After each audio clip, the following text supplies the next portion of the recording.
Welcome, friends. My name is Avinash Gorakshakar, and I welcome all of you to another interesting episode of Conexia High Flyers.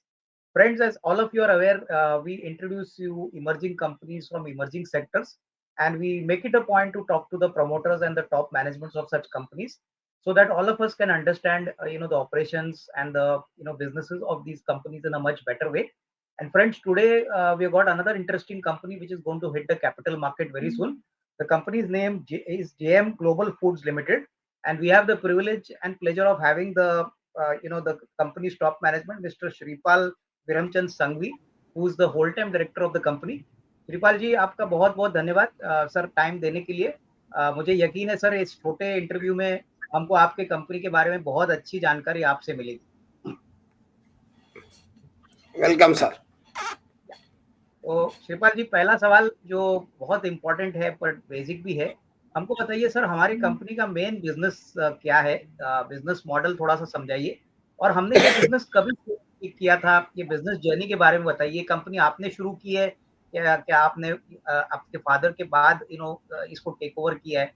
तो first generation effort है या whether it is continuation of family business? तो इसके बारे में कुछ बताइए। पहले मैं कंपनी के बारे में बता देता हूँ। जेएम ग्लोबल फूड लिमिटेड जो है, ये बेसिकली 2014 में इस कंपनी का मैन्युफैक्चरिंग यूनिट चालू हुआ था।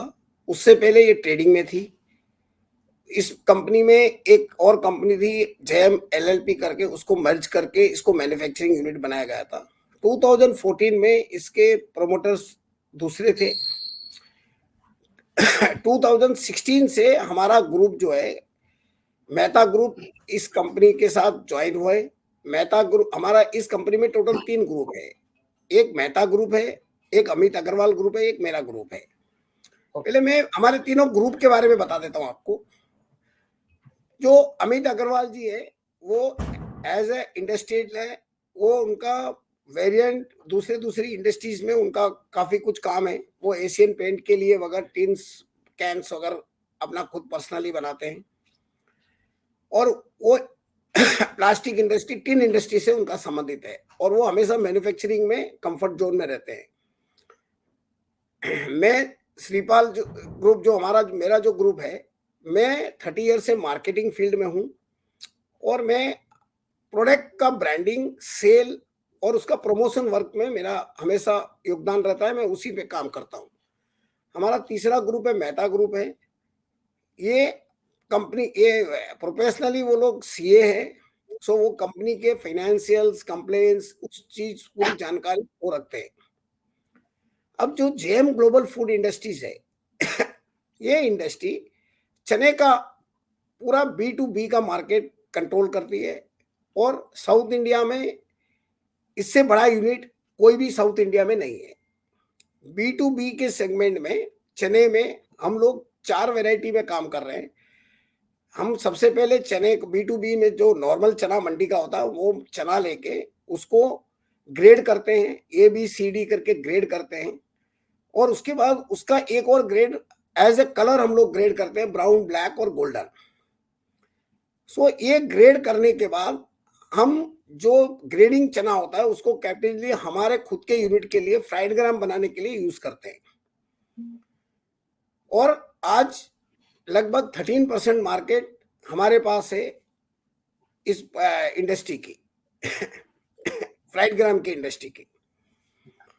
उसके अलावा हम पॉलिश चना बनाते हैं। पॉलिश चना का जो हमारा यूनिट है उसमें पॉलिश चना जो आप लोग यूज करते हैं सब्जी में, या जो आलू कुलचा वगैरह रहता है उसमें यूज करते हैं, वो प्रोडक्ट है। उसके बाद है ग्राम फ्लोर, बेसन। सो फोर्थ प्रोडक्ट हमारा बेसन है। सो ये चारों प्रोडक्ट हम लोग B2B के सेगमेंट में very strong player in the south India, और अब हम B2C की तरफ भी मूव कर रहे हैं। समझ गया। शिवपाल जी, नाउ अभी मेरे को एक बात बताइए कि सर अगर मैं कंपनी के प्रोडक्ट पोजीशनिंग की बात करूं, आपने बोला साउथ इंडिया में आप सबसे बड़े प्लेयर हैं, तो मुझे बताइए कि सर हमारा जो प्रोडक्ट रेंज है वो ज्यादातर साउथ इंडिया में ही मिलता है, या हम लोग पैन इंडिया भी कोशिश करते हैं B2B कस्टमर से बिजनेस करने के लिए? तो इसके बारे में बताइए। और सर अगर हो सके तो जो आपके बड़े B2B कस्टमर्स है, if you can share some names, कौन से ऐसे कस्टमर्स है जो आप अभी सप्लाई करते हो सर इसके बारे में जानकारी देंगे तो थोड़ा और हमको पता चले। हम जो है अभी जैसे होलसेलर हमारे पास 789 होलसेलर है, डिस्ट्रीब्यूटर चैनल जो है 277 है, ग्रोसरी 223 ग्रोसरी का हमारा सप्लाईज है, सुपरमार्केट 88 देखते हैं हम लोग, रीपैकर्स हमारे पास से माल लेके रीपैक अपने ब्रांड पे करके बेचने वाले 45 लोग हैं, बेकरी 11 है, ब्रांडेड सुपरमार्केट जैसे डी-मार्ट हो गया, रिलायंस हो गया, इन ऐसे जो है 19 है, कैटरिंग करने वाले 16 लोग हैं, कोऑपरेटिव सोसाइटीज 28 है, ऑनलाइन ग्रोसरी शॉप्स 5 है, होटल चैनल में 1 है, B2C जो हम B2C के सेगमेंट करने वाले उसका एक ट्रायल लिया हो उसमें 6 डिस्ट्रीब्यूटर है, तो टोटल 1541 हमारा ये चैनल है जो हमारा नेटवर्क है, यहाँ से हमारा पूरा माल का सप्लाईज होता है। ओके, मैं समझ गया। आई थिंक बहुत अच्छी तरह से समझाया श्रीपाल जी आपने। मेरे को बताइए श्रीपाल जी, अभी बेसिकली हम जो ये प्रोडक्ट वर्टिकल की बात करें तो हमारा मेन बिजनेस चने से आता है और बैलेंस बेसन से आता है। तो मोटा-मोटी sir can you give us a broad percentage कि अगर ₹100 का रेवेन्यू है, तो कितना चने के वैराइटीज से आता है और कितना बेसन से आता है? ये मेरे को बताइए।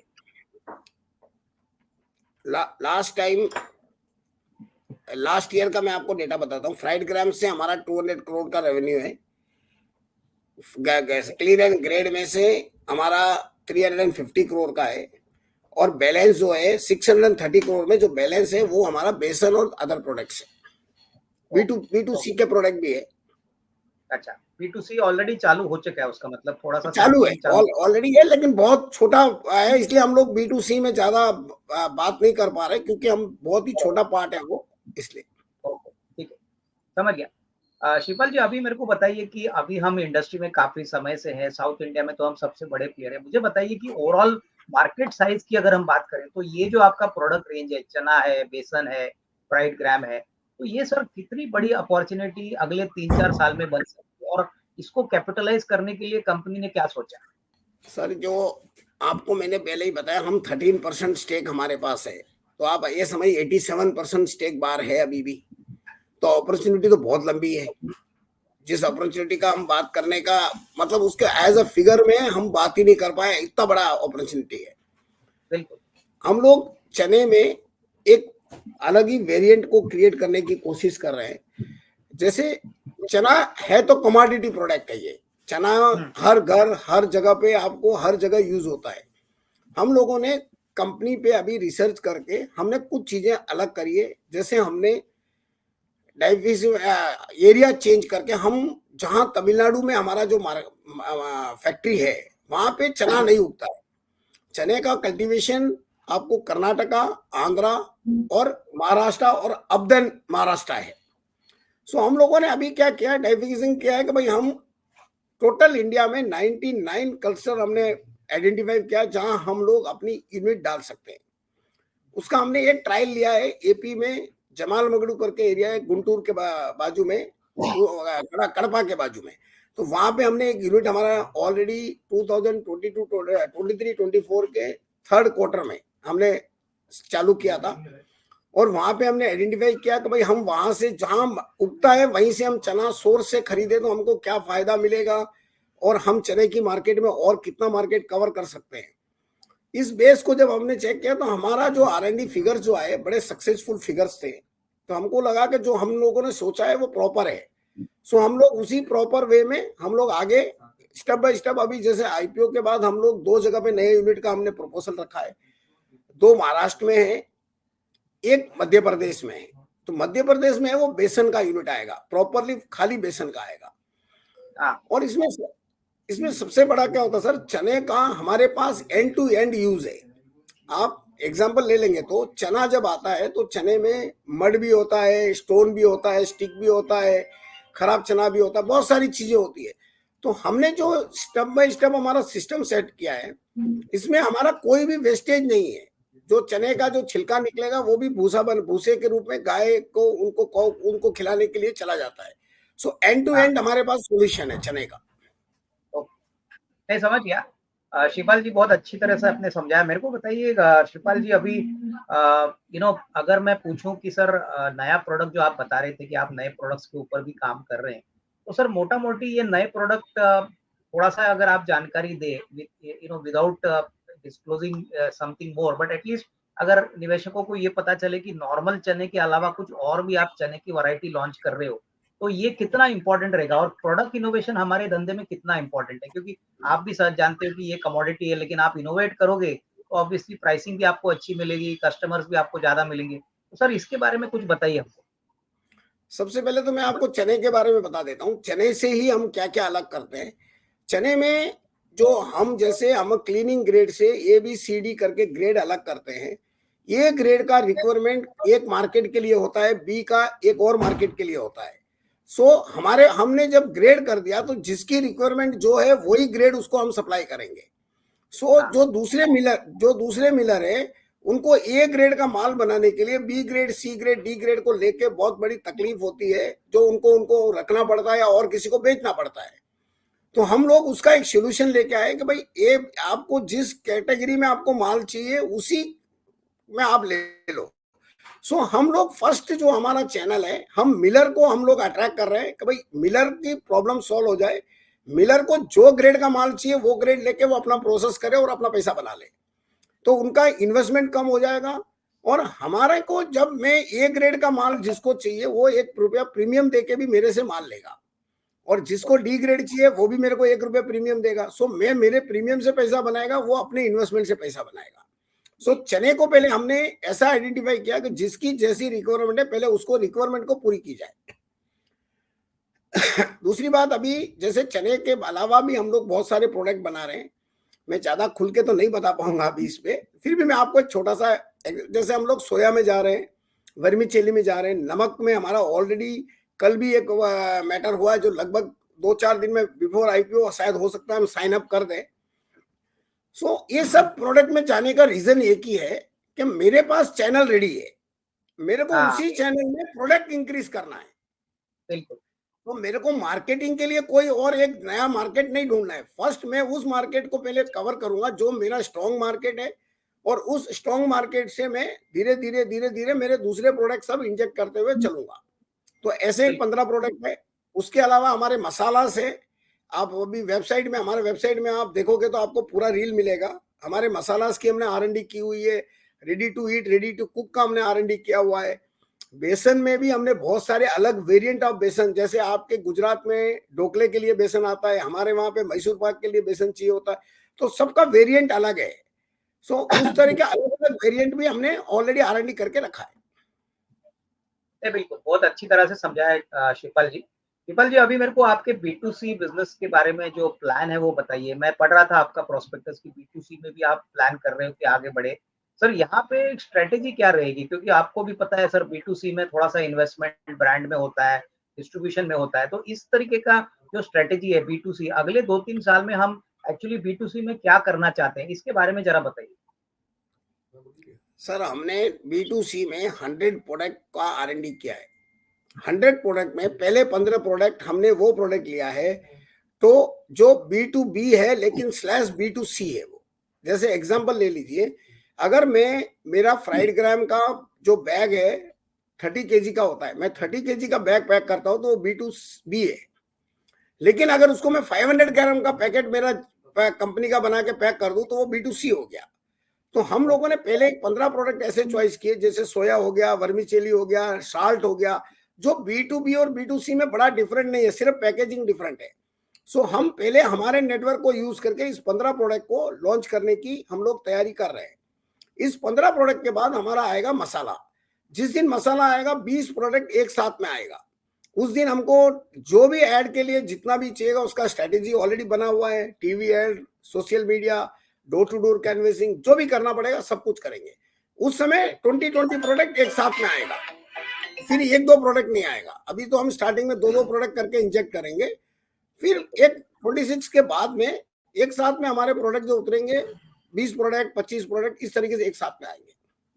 नहीं, बिल्कुल समझ गया। शिवपाल जी, अभी मेरे को बताइए कि नॉर्मली हमारा जो बिजनेस है वो सेकंड हाफ में ज्यादा अच्छा होता है या फर्स्ट हाफ? कोई सीजनैलिटी का इम्पैक्ट आता है इसमें? और दूसरी बात बताइए शिवपाल जी कि हमारा धंधा जो है वो ज्यादातर ऑर्डर बुक ड्रिवन होता है या बेसिकली डिमांड हर महीने जिस प्रकार से आती है आपको पता चलता है कि आपके बी टू बी के कस्टमर से कितना डिमांड आना है, किसी B2B कस्टमर के साथ आपके कॉन्ट्रेक्चुअल एग्रीमेंट्स होंगे। तो सर ये बिज़नेस कैसे चलता है? ऑर्डर बुक ड्रिवन है या whether it is on customer requirements कि आप प्रोडक्शन उसमें लगाते हो चने का, बेसन का? और सीज़नैलिटी क्या हमारे धंधे में है? क्या first half is better than second half या second half is normally better than first half? ये ज़रा बताइए। सर चने में कोई सीजन नहीं है। चने का जो कल्टीवेशन होता है उसका सीजन है। खाने का सीजन क्या, 365 डेज हम खाते हैं। सो बिल्कुल। कंजप्शन में कोई सीजन नहीं है। बट जो कल्टीवेशन है, जो फार्मिंग से जहां माल मिलेगा उसका सीजन जरूर है। जैसे एग्जांपल के लिए मार्च, अप्रैल, फरवरी, फरवरी, जनवरी एंड 15 से चालू होता है। मार्च एंड तक हमारे आंध्रा और कर्नाटका में कल्टीवेशन का माल मिलता है। देन उसके बाद चला जाता है महाराष्ट्र में, अप्रैल से चालू होता है जो मई एंड तक मिलता है। उस तरह जैसे जैसे अपर मार्केट जाता है, 6 महीने 7 महीने ये माल पूरे इंडिया में अवेलेबल है। और इस माल की, इस कैटेगरी की सबसे बड़ी खूबी ये है, सबसे बड़ा जो उत्पादन है वो इंडिया करता है, सबसे बड़ा इंपोर्ट इंडिया करता है, और सबसे बड़ा कंजप्शन इंडिया में है। सो इस प्रोडक्ट का एंड टू एंड कहीं पर भी कोई सीजन का कोई इफेक्ट नहीं है।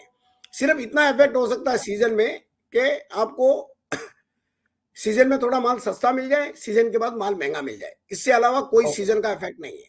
मेरे को बताइए शिवपाल जी, अभी आपने मेरे को बोला कि कोई सीजन होता नहीं है लेकिन cultivation varies accordingly as per state by state. मेरे को बताइए सर, नॉर्मली हम जब B2B कस्टमर्स को हमारी प्रोडक्ट प्राइसिंग फाइनलाइज करते हैं तो ये फिक्स्ड प्राइस होती है या based on the availability? Like कोई सीजन में भाव आपका चने का भाव जो सोर्सिंग भाव हो सकता है कि थोड़ा महंगा हो, तो उस सिचुएशन में सर आप प्राइसिंग कैसे डिसाइड करते हो? वॉल्यूम देखते हो या कॉन्ट्रैक्ट साइज देखते हो या आपका क्लाइंट का रिलेशनशिप सालों का है, आप वो देखते हो? प्राइसिंग फाइनली हम हमारे प्रोडक्ट्स को कैसे फाइनलाइज करते हैं, वेदर वो चना हो या बेसन ग्राम हो या आपका बेसन हो, ये जरा बताइए। सो हमारा 15 डेज का ऑर्डर बुक है। हम 15 डेज से ऊपर का ऑर्डर बुक नहीं लेते। हमारे पास 15 डेज प्लस हो गया, प्लस एक दिन भी हम ऑर्डर बुक की तरफ नहीं जाते, क्यों? हमारा बिजनेस पूरा आज की मार्केट से हम आज की रेट को काटते हैं। जैसे गोल्ड का धंधा है वैसा सेम है। सो हमारा ऑर्डर बुक का है 15 दिन मैक्सिमम है। हम सिर्फ इस पोजीशन में 20 तारीख तक लेके जाते हैं जब हम लोग को, हमारी जो पूरी टीम है ये बोलती है कि भाई आने वाले 15 दिन में मंदी आएगा, तो हमारा ऑर्डर बुक 20 दिन तक हम लेके जाते हैं। और अगर हमारी टीम अगर ये बोलती है कि आने वाले 15 दिन में तेजी आएगा, तो हम ऑर्डर बुक 10 दिन पे लेके आ जाते हैं। हमारा ऑर्डर बुक रोज खुला रहता है। हम 15 दिन के ऑर्डर बुक मैनेज करते हैं और 365 डेज के लिए भी हमारे पास ऑर्डर कंटिन्यू रहते हैं। ओके, समझ गया। ठीक है, लेकिन मेरे को एक बात बताइए कि सर प्राइसिंग यानी उसका मतलब pricing is based on the contract. मान के चलिए आज आपको कोई ऑर्डर मिला तो आप चने के प्राइस देखने के बाद आप वो प्राइस कस्टमर को बोल के वो ऑर्डर फाइनलाइज करते हो। तो ऐसा कोई फिक्स्ड प्राइसिंग का होता नहीं, it depends entirely on the market. Is my thinking right? ये कमोडिटी प्रोडक्ट है। कमोडिटी है तो इसमें फिक्सिंग होने का चांस भी नहीं होता। आज का परचेज वैल्यू अगर मैं मेरे ERP सिस्टम में सुबह हम लोग फीड करते हैं, तो आज हमारा मार्जिन कैसे ऐड होएगा, हमारा खर्चे क्या है, हमारा एक्सपेंसेस, हमारा फ्यूल, हमारा इलेक्ट्रिसिटी, हमारा एम्प्लॉयमेंट, सबका एक फिक्स फॉर्मूला है। उस फॉर्मूले से कैलकुलेट होके आज का हमारा सेलिंग रेट क्या होगा वो फिक्स हो जाता है। बिल्कुल। तो हमारा उसी ERP सिस्टम पे पूरा सिस्टम चलता है। सिस्टम जब सुबह अपडेट करता है कि आज आपको ये रेट में ऑर्डर लेना, वो रेट में ऑर्डर चलते हैं। बिल्कुल, नहीं समझ गया। अच्छा श्रीपाल जी, मेरे को अभी एक बात बताइए कि सर अभी आपने बोला कि हमारा मार्केट शेयर 13% है चने के मार्केट में। सर ये इंडस्ट्री में मोटा-मोटी कितने कॉम्पिटिटर्स होंगे जो चने के मार्केट में काम करते हैं? और दूसरा इम्पोर्टेंट सवाल जो मुझे आपको पूछना है कि सर हम हमारे कस्टमर्स को कैसे वैल्यू ऐड करते हैं? यानी हमारी क्वालिटी अच्छी है, सर्विस अच्छी है, एग्जीक्यूशन अच्छा है, तो ऐसा क्या अच्छा है और जो काम हम अच्छा करते हैं जो कस्टमर्स हमारे पास वापस आते हैं? तो 2-3 ऐसे सर क्वालिटेटिव पॉइंट्स हमको बताइए नॉन फाइनेंशियल, जिससे हम ये कहें कि हमारी कंपनी पूरी इंडस्ट्री में सबसे बेहतर काम कर रही है। Sir if you can please share your thoughts. तो हमारा जो यूनिट है एंड टू एंड ऑटोमाइज है। हमारा जो व्हीकल अंदर आता है वहां से उसका कैलकुलेशन चालू होता है, फ्राइड ग्राम का क्लीन ग्रेड से लेके फ्राइड ग्राम बनता है और उसका सॉर्टिंग होके पैकिंग तक हमारा end to end automize unit है ये। क्वालिटी जो मॉइस्चर से लेके कलर से लेके हम लोग जो क्वालिटी आज जो हम आपसे बात करेंगे वही क्वालिटी का माल आपको 365 डेज भी मिलेगा। सो क्वालिटी से हमारे कंपेयर करने के लिए पॉसिबिलिटी नहीं कि हमसे कंपेयर किया जाए। उससे भी बड़ी हमारे यूनिट में सबसे बड़ी फैसिलिटी ये है, कौन से ग्रेड का माल कितने टन चाहिए हम उतना टन दे सकते हैं। जो हमारा टर्नओवर है उसके 10 या आप ज्यादा से 8 गुना 9 गुना कम में यूनिट हो सकते हैं जो मैनुअली चलते हैं, लेकिन लगभग 100 करोड़ प्लस का भी कोई यूनिट साउथ इंडिया में नहीं है। और जो फ्राइड ग्राम जो हमारा 13% का शेयर आपको बोला था वो फ्राइड ग्राम में है, और पूरे इंडिया का 60% फ्राइड ग्राम जो है सिर्फ साउथ इंडिया में यूज होता है, क्योंकि साउथ इंडिया में ही फ्राइड ग्राम का सबसे ज्यादा कंजप्शन है। आपको इडली की चटनी में लगता है, हर चीज में फ्राइड ग्राम का यूज सबसे ज्यादा आपको साउथ इंडिया में है। सो हम फ्राइड ग्राम में 13% है। ठीक है, तो मैं समझ गया। बेसिकली आपकी ऑटोमेटेड फैसिलिटी है, स्केल, वॉल्यूम ऑफ स्केल का बेनिफिट आपको मिलता है, तो ये सब आपके लिए पॉजिटिव्स है। सर मेरे को एक बात बताइए, अभी मैं फाइनेंशियल नंबर देख रहा था। सर काफी अच्छे नंबर्स आपके FY23 के लिए आ गए। प्रॉफिट करीबन 7.86 करोड़ हो गया, जो पिछले साल 4.37 करोड़ था, और रेवेन्यू भी काफी अच्छी तरह से बढ़ा है, 382 करोड़ हो चुका है FY23 के लिए, जो पहले 253 करोड़ था। पहले 8 महीने में भी सर FY24 के जो नंबर्स प्रेजेंट किए हैं प्रॉस्पेक्टस में, सर वहां पे भी अच्छी कमाई हो गई है, 375 करोड़ का रेवेन्यू, 9.45 करोड़। सर नंबर्स हर तरीके से अच्छे हैं। सर पहले बताइए कि FY23 में ये नंबर्स इंप्रूव होने का कारण मेन क्या है, और ये मोमेंटम FY24 में बरकरार है, इसके बारे में कुछ बताइए। 23-24 तक, 23-24 से पहले हमारा एक ही यूनिट था दीवटीपट्टी में, और 23-24 के इन सेकेंड हाफ के बाद खत्म होने तक में हमने एपी में एक यूनिट चालू किया था। तो उस यूनिट में हमारी प्रोडक्शन कैपेसिटी बढ़ गई हमारी। वही एक रीजन है कि हमारा सबसे पहला, क्योंकि माल कितना भी बनेगा हमारे पास चैनल है, माल बिक जाएगा, माल बिकने में हमको तकलीफ नहीं है। हमारा प्रॉब्लम जो है प्रोडक्शन था, प्रोक्यूरमेंट था। सो प्रोक्यूरमेंट को हमने ऑलरेडी ब्रेकअप कर लिया कि भाई हम प्रोक्यूरमेंट कैसे करने से हमको प्रोक्यूरमेंट में हमारे को इजी होगा, और इसीलिए हम इस रन रेट को ऑलरेडी, जो रन रेट आपको जो 23-24 में दिया है उससे ऊपर का रन रेट आज 65 करोड़ पर मंथ का रन रेट में ये 24-25 चल रहा है हमारा। और जो 2 यूनिट और डालेंगे, तो जो 2 यूनिट का हमारा आईपीओ के बाद नए यूनिट डालने हैं, लगाने हैं, तो उसके बाद हमारी रन रेट अपने आप ही बढ़ जाएगी उसमें। बिल्कुल, मैं समझ गया। ट्रिपल जी, मुझे एक बात बताइए कि जैसे आपका रेवेन्यू बढ़ता है, जरा फाइनेंस रिलेटेड क्वेश्चन है, जैसे आपका रेवेन्यू बढ़ता है, क्या हम ये बात समझ लें कि आपकी प्रॉफिटेबिलिटी भी उतनी ही तेजी से बढ़ेगी, यानी is the profitability also proportional to the revenue growth? क्या ये समझना ठीक रहेगा? सर जब मैं कमोडिटी का बिजनेस कर रहा हूं तो माल बिकेगा तो मार्जिन तो आना ही आना है। इसमें माल बिकना ही सबसे बड़ी बात है, और उसके अलावा भी हमने हमारा प्रॉफिट बढ़ाने के लिए B2B से B2C की सेगमेंट की तरफ हम लोग मूव कर रहे हैं, तो वहां से भी हमको मार्जिन मिलना है। अभी मेरा जो एक यूनिट था उसमें मेरे जो खर्चे थे, कॉर्पोरेट के खर्चे वगैरह सब, जो मेरे एक्सपेंसेस है वो आज भी वही है 2 यूनिट के बाद भी, और 4 यूनिट के बाद भी मेरे कॉर्पोरेट के खर्चे वही रहेंगे। और जब टर्नओवर बढ़ेगा तो मेरा रेवेन्यू फास्ट रोटेट होगा, तो उससे भी मेरे को फायदा होगा। मेरा मार्जिन तो है ही है, मेरे को 0.5% का फायदा वहां से आ जाता है जहां से मेरा वही नेटवर्क सेल को बढ़ाता है। कुछ सेल टीम बढ़ानी पड़ेगी जब नए एरिया में हम काम करेंगे। आज सेल मार्केटिंग का खर्चा बढ़ेगा, लेकिन कॉर्पोरेट का खर्चा नहीं बढ़ेगा, और कहीं पर भी खर्चे नहीं बढ़ेंगे। वही रीजन है कि प्रॉफिट 100% यही रहेगा, और इससे ज्यादा रहेगा, कम नहीं रहेगा। बिल्कुल। आई थिंक एक सवाल जो मेरा रह गया था शिवपाल जी, इज दैट आपने B2C बिजनेस के बारे में थोड़ी जानकारी दी। सर मोटा मोटी अगले साल, दैट इज FY26, अभी तो FY25 चल रहा है, बट FY25 और 26 में will B2C also see a reasonable increase compared to last year? At least without number, अगर आप बता दो कि सर यहाँ पे अब क्या एक्सपेक्टेशन है कि रेवेन्यू B2C से भी काफी अच्छी तरह से बढ़ेगा?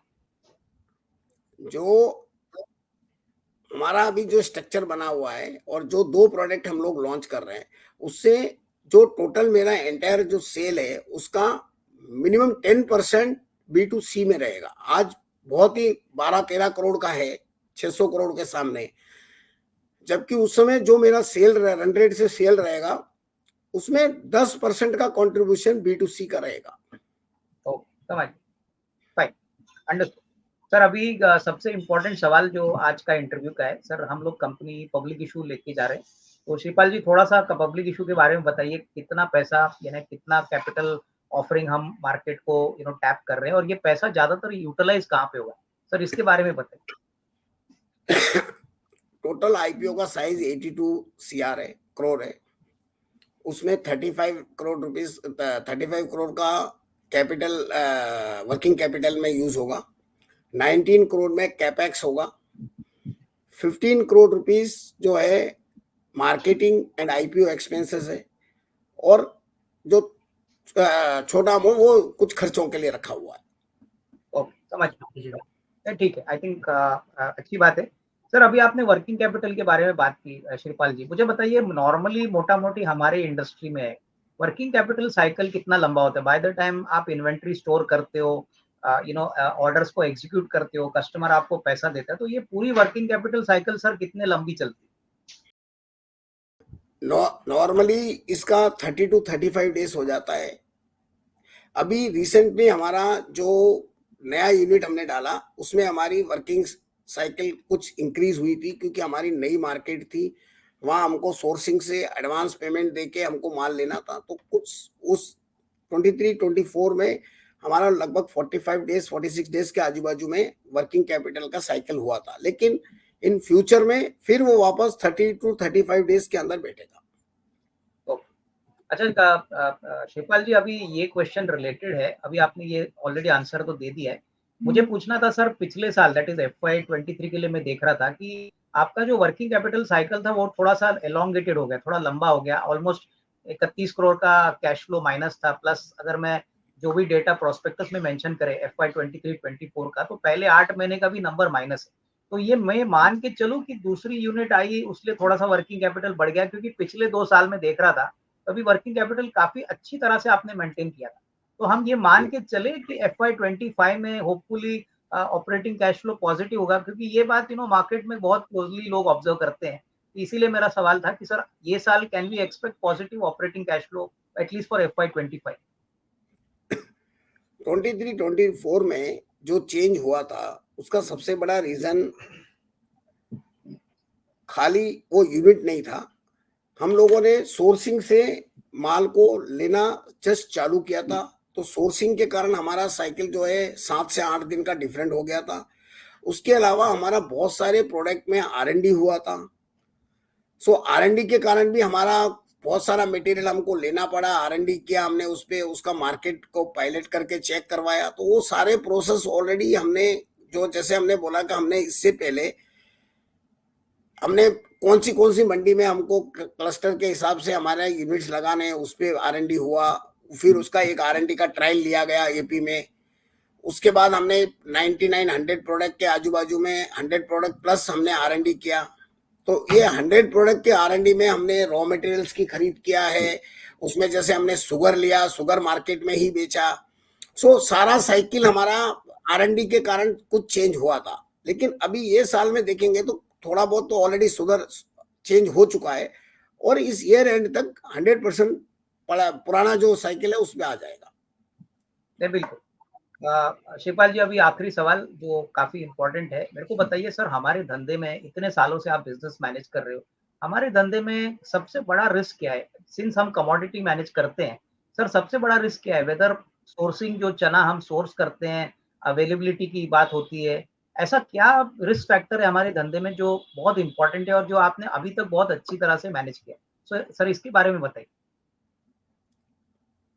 सर चने में मेरे हिसाब से रिस्क फैक्टर की अगर हम बात करेंगे तो चने में कोई ऐसा मेजर रिस्क फैक्टर नहीं है, क्योंकि चना 2 साल तक आप उसको स्टोर कर सकते हैं, उसमें कोई स्टोरेज में कोई प्रॉब्लम नहीं है। कमोडिटी प्रोडक्ट है तो सेल में भी प्रॉब्लम है नहीं। जो हम क्रेडिट देते हैं उसमें है तो हमारा जो ऑलरेडी नेटवर्क है, हम उसी नेटवर्क को आज कम से कम 10, 15, 12 साल से हम लोग मैनेज कर रहे हैं, सो हमारे को उसमें भी कोई ज्यादा बड़ा असर दिखता नहीं है। सो कमोडिटी प्रोडक्ट में मेरे को कहीं पे भी बड़ा रिस्क फैक्टर दिखता नहीं है। हाँ, अब जब B2C में जाएंगे तो B2C में इसीलिए हम लोग स्लोली जा रहे हैं, क्योंकि मैं अगर एक साथ में 100 प्रोडक्ट मार्केट में डाल दूंगा, कुछ प्रोडक्ट मेरे रिटर्न हो जाएंगे, D&D हो जाएंगे, मार्केटिंग एक्सपेंसेस एकदम बढ़ जाएंगे मेरे, उसको कंट्रोल नहीं कर पाएंगे। तो इसलिए हमने पहले स्टार्टिंग में मार्केटिंग, बड़ी तेजी से मार्केटिंग करने वाले प्रोडक्ट हाथ में ही नहीं लिए। हम फर्स्ट जो हमारा लिस्ट बनाए वो हम B2B को ही B2C में कन्वर्ट कर रहे हैं, ताकि हम ज्यादा हमारा कंपनी प्रेशर में ना आए और कहीं से भी D&D मेरे को रिटर्न ना मिले। जब भी मसाला आएगा वो सब सेगमेंट आएंगे, जब जरूर उसमें D&D का भी पोर्शन बढ़ेगा, कुछ परसेंटेज हमको D&D के लिए रखना पड़ेगा, तो उसी हिसाब से B2C में मार्जिन भी बढ़ जाते हैं, इसलिए वो रिस्क फैक्टर उसमें कवर होते हैं। बिल्कुल। सो चने में कोई आप कहीं पर भी दूर दूर तक कोई रिस्क फैक्टर नहीं है। बिल्कुल, आई थिंक बहुत अच्छी तरह से आपने बताया, आपने समझाया शिवपाल जी, बहुत अच्छा लगा आपसे बात करने को। मेरी बेस्ट विशेस आपको, आपकी पूरे मैनेजमेंट टीम को, और सर पब्लिक इशू के लिए भी बहुत बहुत best wishes. Thank you very much. Thank you.